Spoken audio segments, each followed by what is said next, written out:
It's not just Republicans who want Obamacare tossed to the curb. It's you, the American people, which is exactly why my next guests have been leading the charge to defund this train wreck from day one. Joining me now, live in studio tonight, Texas Senator Ted Cruz, Utah Senator Mike Lee. Gentlemen, good to see you. Welcome. Sean, great to join you. I'll give you an air high five, sort of like an air kiss. How you doing? Good to see you. It's great to be with you. All right. This is now front and center. The CBO came out with numbers this week. You want to explain what they said? Well, look, Obamacare is killing jobs. It is the #1 job killer in this country, and we're getting more and more bipartisan consensus on exactly that. More and more Americans are losing their jobs. More and more Americans are being forced into part-time work. More and more Americans are seeing their health insurance premiums skyrocket, and more Americans are losing their health insurance. Yeah, you know, there was a meeting of franchisees in Washington. Then we have SeaWorld. Then we had 603 small businesses surveyed. Here's what they said. Obamacare is the single biggest factor driving the economy, driving the growth in the economy and mandatory health care spending. They point out Obamacare raises taxes by $770 billion over the next 10 years. Senator Mike Lee, they say it's unsustainable. It is unsustainable. It's going to kill jobs. It's going to result in a lot of people either losing their jobs, not being able to get jobs, or having their hours reduced. Doctors hate it because it'll interfere with their ability to practice medicine. Families hate it because most families recognize that this will make their family's health care situation worse, not better. The American people are coming together, and they're standing together, and they're saying, please defund this law. I want to applaud House Speaker John Boehner, who did the courageous thing today and stood with the American people. We now need to stand with him and with the people and defund this law. I applaud him, but I will tell you this. It was a very different tune that they were playing last week in the House leadership, and it was really the people of this country that I would say forced them to change positions, because they came up with that parliamentary maneuver last week, which would defund Obamacare and fund it at the same time. So, well, but today's announcement is a big deal. You know, a few weeks ago, early in the Obamacare defund fight, every graybeard in Washington said there's no chance of this going forward. And today is a victory for House conservatives that stuck their neck out, that endured a lot of criticism. And today is a victory for Speaker Boehner. And I agree with Mike. I commend House leadership for listening to the American people. They did their job. They stood up. And this is a bold decision. And I look forward to working with Mike to fight in the Senate to support this decision for us to succeed in defunding Obamacare. All right. There seems to be a lot of misunderstanding. Explain what you first proposed, because you really got the ball started here. Sure. What I proposed from the very outset was that we agree that we would fund government and defund Obamacare. I have never wanted a shutdown, never called for a shutdown. I want to avoid a shutdown. What I'm saying is that we ought to fund every other priority in government. Ted and I and others are willing to fund even programs that we don't like as a compromise gesture in order to avoid having to fund Obamacare, and as a condition for making it possible to defund Obamacare and thereby achieve a delay. That's what we want. And what I'm saying is that, you know, they passed this thing without a single Republican vote 3 years ago. Since then, this law and what we know about it has not improved. Since then, it was unconstitutionally rewritten twice by the Supreme Court. It was unconstitutionally rewritten 3 or 4 or 5 more times by the president. This is not okay, and it's proving to be increasingly unaffordable. And so what we need to do is say, let's keep everything else in government funded at current levels as required by the Budget Control Act, but let's defund Obamacare and delay it. You know what the critics are saying, and I have been arguing with conservatives because they keep coming back. Hannity, we want it as gone as bad as you do, but tactically it's not the smartest thing to do, because you know that the Republicans will get blamed for the shutdown and the media will blame them. How do you answer that? Well, the answer is that we've got to win. We've got to respond to the American people, and there's a series of steps. The first step, and what Mike and I have devoted every waking moment for the past several months to doing, is motivating and energizing the American people. You know, we've seen in just a matter of weeks over 1.3 million Americans go to don'tfundit.com, sign a national petition, call their representatives, call their senators. Look, today's decision is a victory for the American people. Those 1.3 million Americans, and an awful lot of them came as a result of your show, that went and signed that petition and spoke out, today the House of Representatives answered the call. Now the ball's in Harry Reid's hands. And Harry Reid needs to listen to the American people just like John Boehner did. Now, I can guarantee you one thing. Mike and I are going to fight with every breath in our body. As Churchill said, we will fight on the beaches, we will fight on the streets, we will fight at every step to stop the biggest job killer in America. You're going to talk about blood, toil, sweat, and tears. All right. Let's talk about, all right, Boehner, I'm assuming now the House will go forward with a CR that defunds Obamacare. Walk us, the House passes that, goes to the Senate. What happens next? Okay, so what happens next after it passes the House is that at that moment, once the House passes this, the only people who can produce a government shutdown at that point are Harry Reid and the Senate Democrats and the President of the United States. If they are willing to say to the American people, look, because you want to defund Obamacare, even though you're willing to fund everything else in government, we're going to shut down the government, I don't think they can win that fight. I don't think they can make a persuasive case to the American people that Obamacare, this law that's not ready to be implemented, this law that's going to make health care unaffordable and is being unfairly implemented, not to mention unconstitutionally altered by the president. They cannot win the argument that they should fight this and that they should shut down the government simply because they want to stand behind this law that the American people fundamentally reject. Well, then respond to the president, because he said today that it's never happened in the history of the country, the threat of to extort a president or a governing party and trying to force issues that have nothing to do with the budget, nothing to do with the debt. What's your reaction? Is this extortion, as he says? Oh, well, no, it's certainly not that. And I was a little thrown off by his comments at first because he seemed to be talking about the debt limit. And this is not about the debt limit. This is about funding government. Now, if he wants to talk about matters that are unprecedented in American constitutional history, it's this new major entitlement program with its unprecedented cost that was rammed through both houses of Congress without anyone having read it, without a single bipartisan vote. That's unprecedented. Rewriting that law 5 times, that's unprecedented. So let me just be clear. So you will pay our debts, our obligations, you will fund the military, you will fund every department, you will fund Medicare, Social Security, everything will be funded, but you're saying don't fund Obamacare. Now, constitutionally, you're an attorney and former attorney general. That's legal. Isn't that in the Constitution that spending begins in Congress? Well, not only that, that is the most important check Congress has on an overreaching executive, the power of the purse. Listen, this is a president who sadly has disregarded the law over and over and over again. When it comes to Obamacare, he's been picking and choosing political favorites. So he granted exemptions to every big corporation in America, totally contrary to law. He granted exemptions to every member of Congress, totally contrary to law. This fight, Sean, very simply is about one question. Will hardworking American families get the same exemption that President Obama has given big corporations and members of Congress? That's what this fight's about, and we've got the power of the purse under the Constitution the Congress has to force the executive to treat the American people fairly. All right, guys, stay right there. We're going to come back, and when Hannity returns. I think Speaker Boehner is very much engaged in trying to deal with what everybody in your business has accurately reported as essentially an all-out civil war within the Republican Party. All right, strong words out of the White House. Senators Cruz and Lee will respond directly to Jay Carney coming up after the break. We'll also get their reaction to Fox News' exclusive interview with Syria President Assad. There should be no conversation about shutting the government down. That's not the goal here. Our goal here is to cut spending and to protect the American people from Obamacare. It's as simple as that. There's no interest on our part in shutting the government down. I think Speaker Boehner is very much engaged in trying to deal with what everybody in your business has accurately reported as essentially an all-out civil war within the Republican Party, where a faction of the party is basically at odds with the leadership and making demands that if acquiesced to could lead us to a shutdown or even worse, to a default. All right, that was White House Press Secretary Jay Carney performing in his front role in terms of being in front of the media and, of course, playing to them. And still with me live tonight to respond to all of this is so-called civil war in the Republican Party of Senators Ted Cruz and Mike Lee. All right, you know, you guys have even had to deal with Senator McCain calling you wacko bird. You have talked about a surrender caucus, which, by the way, I think there has been a lack of backbone among Republicans.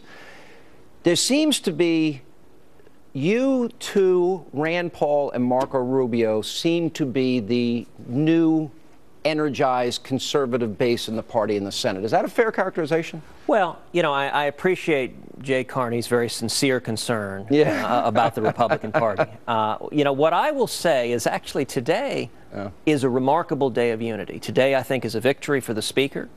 And indeed, I would make a plea today to the 46 Senate Republicans that today is a day for party unity, that every Senate Republican should stand with Republicans in the House, should stand with conservatives, and should stand with the American people. Now this has been a journey. 2 months ago, a lot of people were very nervous about this fight, but what's happened in the last 2 months is over 1.3 million Americans have gone to don'tfundit.com. The American people have been lighting up the phones, and Republicans are listening. I am hopeful. I believe every Senate Republican should stand with the House.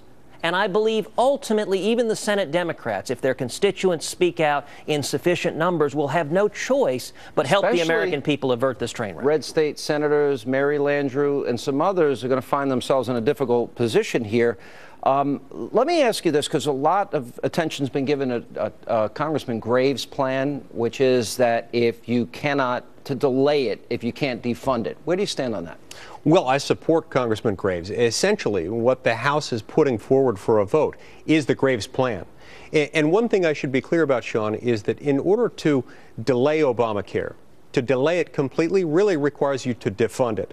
So defunding is a method, in other words, of delaying. And so that's what we're doing. I support Tom Graves, and I'm proud to be on his side. So really defunding is delay. The law is still the law, but you're not funding it, so you're delaying it. That's right. That's how we delay it, is by defunding it. And there really is no other way to do it. And so that's why I'm proud to support Representative Graves in that. And I salute him. I salute Speaker John Boehner for bringing this forward. He's standing with the American people. He's listened to what they're saying. Now I hope that the Senate Democrats will also stand with the American people and hear their pleas for mercy on this, because this is a bad law. This is a law that's going to hurt a lot of people. And it's not an issue of just Republican versus Democrat or liberal versus conservative. This is an American issue, and we've got to stand with the people on it. One of the things I hear from people, and I know that a lot of congressmen and senators got an earful when they went back for their August recess, but what I hear from a lot of people when I talk to them is they want solutions. Interestingly, the House Republicans are going to unveil a health care bill to replace Obamacare. In large part, it's only a 200-page bill, which by Washington standards is fairly small. $20,000 in tax deductions for families, $7,500 deduction for individuals. Is this the solution you support, or do you have a different solution? Well, I think the broad parameters laid out are a step in the right direction. We haven't yet had the opportunity to study the particulars, but I think it is absolutely right that Republicans should be standing for pro-market, pro-competition health care reforms that empower consumers, that allow interstate competition, that create a 50-state market, and that make health care personal, portable, and affordable. All of that's in there. And that disempower government. I mean, the difference is Obamacare says federal government bureaucrats will get between you and your doctor. That's not what the American people want. It's why a large majority of Americans have turned against Obamacare. It's why the unions are jumping ship, because this thing isn't working. That's one of the more interesting developments here. And a lot of franchise owners, big business, small business, SeaWorld, they're reducing people's hours. It's having a big impact. What would be your solution or answer to replace Obamacare? You know, Sean, last year I introduced something called the Saving the American Dream Plan. It was a comprehensive budget overhaul package, a budget that would have balanced within 5 years. As part of it, I proposed a set of tax credits, a tax credit system that would allow Americans to purchase health insurance using tax credits, and this would put them in charge of their own health care situation. And just like what Ted was describing. This is similar to what the House has offered. Yes, similar to what the House has offered in that respect. It would create a 50-state market. It would allow for portability, and it would make health care more affordable. It would also allow people to carry their insurance policy with them, not only across state lines, but also from job to job. And that's really what we need to do here. The point is, Sean, that there are a lot of solutions out there. People on the left have been fond of saying Republicans offer no proposal of their own. It simply isn't true. We've got an abundance of these kinds of proposals. We just need the chance to put them forward.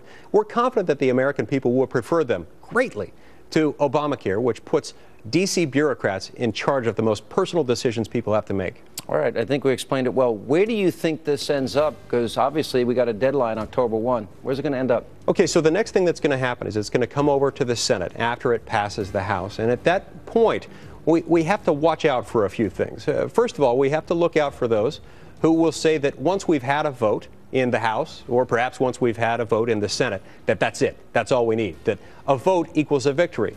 There is a difference between a vote and a victory, and we have to remember that this will not be either won or lost with a single legislative volley from one side of the Capitol to the other. This, like so many other big legislative debates, might well take several volleys between House and Senate. Ted and I and others in the Senate intend to stand strongly behind the American people and with our counterparts in the House of Representatives to make sure that we defund Obamacare. Anything short of a defunding? You will vote for nothing short of a defund? Oh, I don't think we can. In this circumstance, in order to stop this law, in order to delay it, you really do have to strip out the funding. And I think the American people demand and deserve nothing less than that. Because if you simply say, let's just delay the individual mandate, for example. It's not going to do much. It's not going to do much. What about the mandatory spending versus discretionary? That keeps coming up. See, the language we've introduced and the language that's in the Graves bill prohibits both mandatory and discretionary spending. Now, it's got to be passed into law. And what Mike said was important. This is not going to be a single shot. This is going to be an iterative process. This first CR passing the House is the first step. It's going to go to the Senate. But Harry Reid's got 54 Democrats, and from everything Harry Reid has said, he's likely to dig in and threaten to shut everything down to preserve Obamacare. Well, it's going to get hot. It's going to get hot. The first thing we need to do is we need to get Senate Republicans to stand together and to stand with House Republicans. And I can assure you, Mike and I are going to do everything. Happen? Why do I not see John McCain doing this? Well, you know, hopefully every Senate Republican will listen to the people. But I'll tell you what's critical. I would urge every one of your listeners, if you've already signed the petition at don'tfundit.com, let me urge you in the next week to find 3 friends to go sign that petition at don'tfundit.com. Okay. And if you haven't signed it, go do it now. But the next step is it is very likely to go back to the House. And listen, whether we win or lose is going to be decided in the House of Representatives. Today, John Boehner showed leadership. House conservatives showed leadership. Mike and I are going to fight with every breath we have, but the House is going to win or lose this fight. If they want these guys to have a spine, it's really going to be up to the American people, because the louder they are, then the more likely they'll be politically courageous. But I got a break. We'll take a break. We'll come back. And coming up next, right here on Hannity. No conditions. You will agree to this plan to destroy your chemical weapons. You had put conditions on this in the past week or so. No conditions. And coming up next, Senator Cruz, Senator Lee react to Fox News' exclusive interview with Assad. We're going to weigh in on the president's handling of that crisis in Syria. And first, we still need your help in selecting tonight's video of the day. Option number 2 from the king, the #1 rated host of Late Night. That NBC's dumb enough to fire yet a second time, Jay Leno. USA Today had a big front page feature on the new health care law and said that the opposition to Obamacare at all-time high.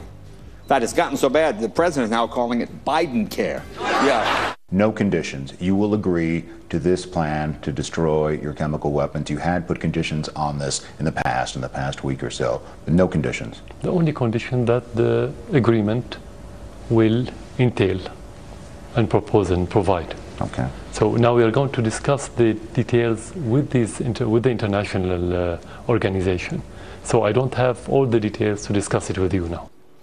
Now, that was just part of Fox News' exclusive interview with Syrian President Assad. And still with us, Texas Senator Ted Cruz, Utah Senator Mike Lee. By the way, you're voting for Jay Leno for the... Can you believe how dumb NBC is? Look, Leno is trusted and he's fair. It's funny. And he's very funny. Wow. And he's the only late night comic who is actually willing to make fun of Obama. Oh, he makes fun of everybody. He makes fun of everybody, but the others don't. And in fact, there was a joke. I remember Letterman told a joke. He said, you know, people ask me why I don't make fun of Obama. Well, now with the IRS scandal, you discovered why. Yeah. And it was sort of the exception proving the rule where everyone laughed, but where's the next joke? All right. Syria, obviously very serious. My biggest concern in all of this is how Vladimir Putin now has influence in the area. He threatened to shoot down our cruise missiles in Syria, threatening to provide a shield to both Syria and Iran. What is the net result of this, do you think, Senator? It's really difficult to say, but I know that the net result is not good. Look, bad things happen when we start to inject ourselves into potential wars where we have no business fighting, where we have no clear ally, where we can't identify the end result that we want, an end result that's necessary to protect American national security, an end result that would make Americans any safer at home. Yeah. Senator? Look, Assad, by any measure, is a bad guy. He can do an interview and deny that he's responsible for these attacks, but no one disputes that he's murdered 100,000 of his citizens. He's caused over 1 million refugees to flee his country. He's a bad guy, but just because he's a bad guy and he should be roundly condemned, it doesn't mean the rebels are any better. Well, look, we made a big mistake giving tanks, F-16s, and a lot of money to Mohammed Morsi. We really blew it in Egypt.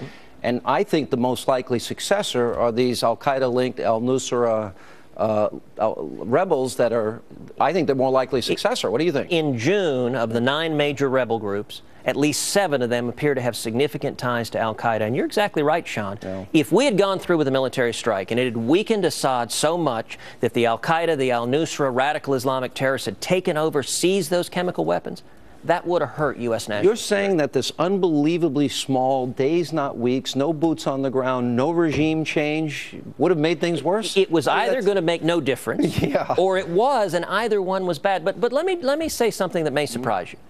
I want to praise the president on this. I want to praise President Obama, number 1, for listening to bipartisan calls and submitting to the constitutional authority of Congress, and number 2, for listening to the overwhelming voice of the people who were opposed. And let's tie this back to the Obamacare discussion. At the beginning of Syria, you had the president, you had leadership in both houses all saying we're going to do an attack, and conventional wisdom in Washington was this is going to happen. And then the American people spoke up in overwhelming numbers, and Republicans and Democrats both listened to the people. That's exactly how, with Obamacare, we change the status quo, is we get the elected officials to listen to the people. So both of you are saying that if the American people speak out and they tell their representatives and their senators to defund Obamacare, fund the rest of the government, defund Obamacare, that it will happen. That is 100%? The only way it will happen. That is the way it happens, and it can happen. It's about momentum. This is the way things happen a lot in Washington. The Washington political establishment will say something is impossible. Then the American people will speak, and they'll say, well, maybe it's just improbable. Eventually, it becomes unstoppable as the people get behind it, and elected representatives in Washington realize that it's important to stand with them. If this isn't the fight for Republicans, then I don't know what is. This, for me, is a defining issue. If they don't do this and stand up and have a spine, they lose me.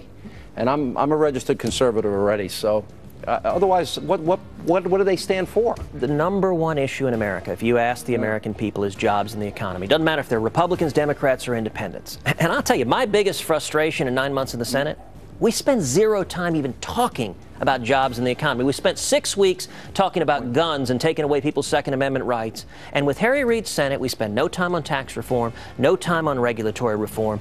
The single best step we can take to restore economic growth, to restore jobs, to expand opportunity for those who are struggling is to defund Obamacare and bring back jobs. All right, we're going to watch closely, see which guys have a spine and can weather the storm and who can't. Guys, good to see you both. Thank you for coming up. Thank you, Sean.